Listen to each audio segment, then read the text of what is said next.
मैं प्रमोद सिंह आज आप लोगों को महाभारत की एक छोटी सी कथा सुनाता हूँ जिसे सुनकर आपको बहुत खुशी होगी और कुछ जानकारी भी मिलेगी। पांडव हस्तिनापुर के राजा पांडु और उनकी दो पत्नियों कुंती व माद्री के 5 शक्तिशाली और कुशल पुत्र थे।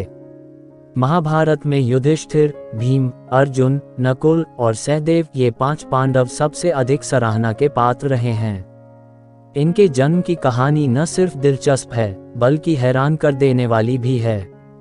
एक बार राजा पांडु अपनी पत्नियों के साथ शिकार करने के लिए जंगल में गए। राजा पांडु को वहां एक हिरण का जोड़ा दिखाई दिया जो एक दूसरे से बेहद प्यार करता था। जब राजा की नजर उस जोड़े पर पड़ी तो उन्होंने तीर निकालकर नर हिरण को निशाना बनाया और तीर छोड़ दिया। तीर सीधा हिरण की छाती में जाकर लगा।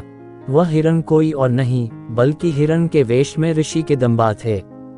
उन्होंने पांडु को श्राप दिया कि वह जब भी किसी महिला के करीब जाएंगे तभी उनकी मृत्यु हो जाएगी। पांडु ने ऋषि किदंबा से क्षमा मांगी लेकिन तब तक वो मर चुके थे। श्राप के कारण पांडु ने राज्य त्याग दिया और अपन पत्नियों से निवेदन किया कि वो वापस राज्य लौट जाएं, लेकिन उन्होंने मना कर दिया। कुंती और माद्री जंगल में राजा पांडु के साथ ही रहने लगीं। उस समय उनकी कोई संतान नहीं थी।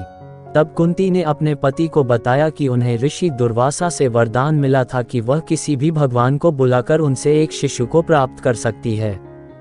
दुर्वासा द्वारा कुंती को दिए गए मंत्रों के उपयोग के माध्यम से उसने यम यानी धर्म के देवता का आह्वान किया, जिससे उन्होंने युधिष्ठिर को जन्म दिया।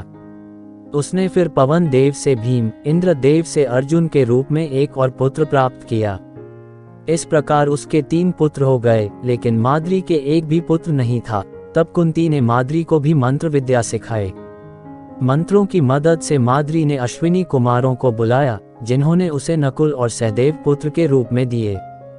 इस प्रकार 5 पांडवों का जन्म हुआ। देवताओं से प्राप्त सभी पांडवों को देवताओं की तरह ही दिव्य गुण प्राप्त हुए थे।